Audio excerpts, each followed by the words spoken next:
Mechanichex. This is part 2 of 2006 Jeep Liberty. Now, we're going to look at the other cool stuff at the front. This is the AC compressor, the air conditioning compressor. This is the pulley for it.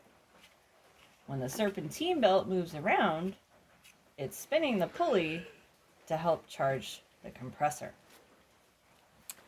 You have a tensioner pulley down here. This provides tension to the serpentine belt to make sure it stays in place. You have an idler pulley that helps to route the belt where it needs to go. All the way at the bottom is the harmonic balancer pulley. That's attached to the engine at the bottom. We'll go into that in more detail later. This is the water pump pulley. The water pump is very important in providing the cooling power to the engine. This is the alternator and the alternator pulley. Now, the serpentine belt moving around helps to charge the alternator. The alternator helps to charge the battery. And if the battery gets too low, then the alternator could actually start to short circuit. And it kind of goes into a loop where it helps to continue killing the battery. So if either one of these is malfunctioning, it could kill both of them. So it's always a good idea to check that out if you're having some kind of charging system problem. This is the power steering pump pulley. This pulley helps to charge the power steering pump. Now, some engines will have a clutch fan attached to the engine block that provides cooling to the radiator. This one has an electric fan or a radiator fan that will spin and help to cool the radiator because there isn't enough air coming from the front to keep the coolant cool inside of the radiator. If you look down here, this is the lower radiator hose. This connects to the engine. Up here is the upper radiator hose. If you suspect that you have a coolant leak or some kind of problem with your cooling system, squeeze the hose. If it's really, really squishy, then you don't have any pressure in the system. Now this hose is a little squishy because I had opened the coolant reservoir cap to check the level. But once the vehicle is started up again, it should retain pressure.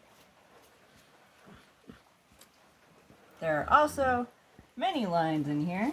You can identify this as an AC line or an air conditioning line because it has this particular kind of little knobby on it. And it says H. That's actually for the high pressure. So we'll find out in another video what that's all about. But suffice to say for now, air conditioning lines are usually a rigid metal. You'll see some kind of hosing on it. And as you can see, it runs to the AC compressor. So it's definitely part of the AC system. I see another line over here next to the washer fluid reservoir that looks like that. So that's probably going to be another part that gets checked. But we'll find out more about that kind of thing later.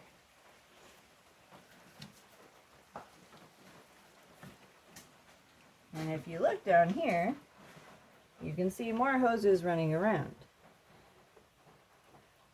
You can usually determine what a hose is for by checking to see where it goes, just like you would do with, say, a power cord. When you're trying to plug in a TV or find the charging cable for your phone, you try to find it from one end to the other. It's the same difference. So if I look here and I see where these hoses are going, I can assume that that has something to do with the power steering. Now I can also see the oil filter right here. It's at an angle. Can you not see that? No, it's hard to see because it's black and the way the flashlight is. But trust me, it's right down there. There it is. So that is the engine oil filter. Now, remember my tip before, if you look for where the oil will be added in, this is the engine oil filler, you would remove this cap if you had the strength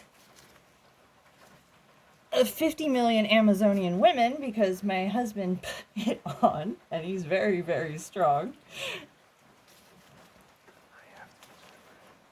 I can't even move it.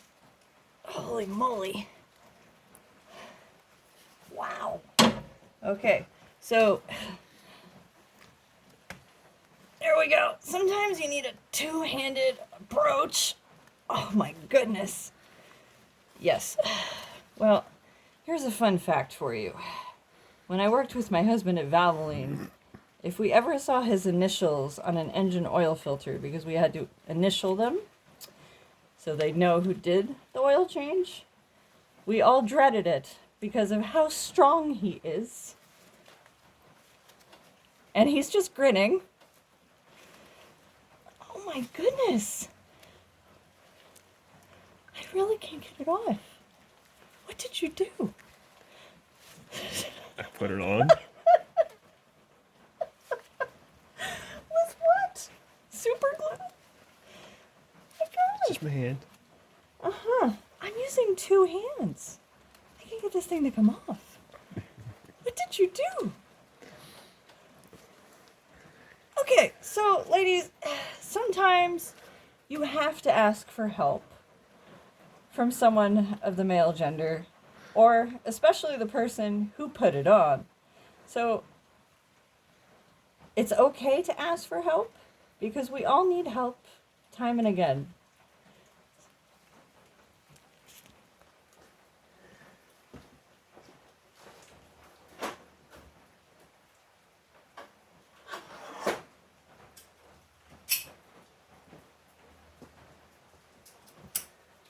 And here comes the help. Hey! It really is okay to ask for help. I ask my friends at the STS Garage all the time because women's strength is actually in our legs, not our arms, whereas men's strength is in their arms and not their legs. So, if there's something that involves heavy lifting or a lot of upper arm strength, it's totally fine to ask for help. Especially because you don't want to hurt yourself in the process and then you can't do any more mechanicking. So, thank you to the hubby for loosening that. And there it is. This is where you're going to put the oil in. You see down there? Pull it out. Pull that nail out. Oh, and there's even a special little sticky thing in there. Fabulous. It's been a while since I've done an oil change on one of these vehicles. Good tip for you though. If you pull out the engine oil filler cap, or the oil cap, make sure that it's the right color, that it matches motor oil. If there's some kind of problem with your engine and coolant is mixing with your oil, this is going to look slimy, kind of like yogurt. So that's a good indicator. Plus, that's usually a precursor to other problems. So that's a very early symptom if you have coolant mixing with the oil somewhere in the engine. And that will let you know way before something bad happens.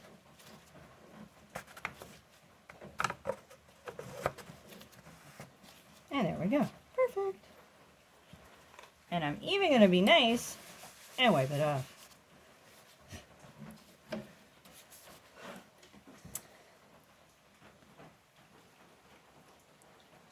Currently, I'm looking around to make sure that I don't see any kind of fluid leaks or seepage or weeping.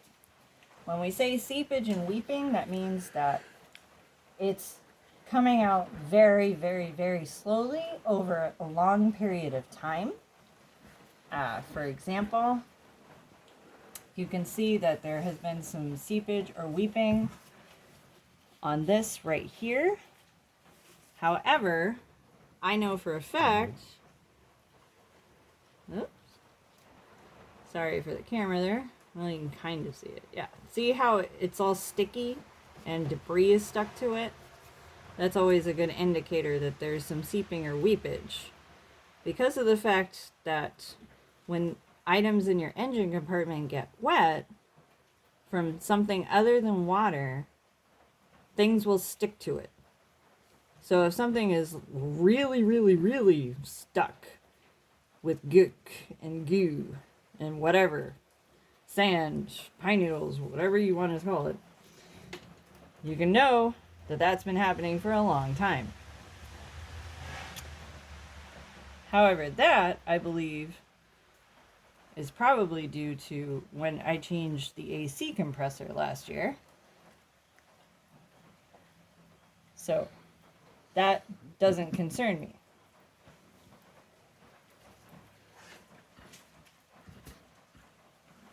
I check everywhere else. I don't really see anything. So everything looks good. So the last thing we need to do is check the transmission fluid level. Give me just a moment to start it up.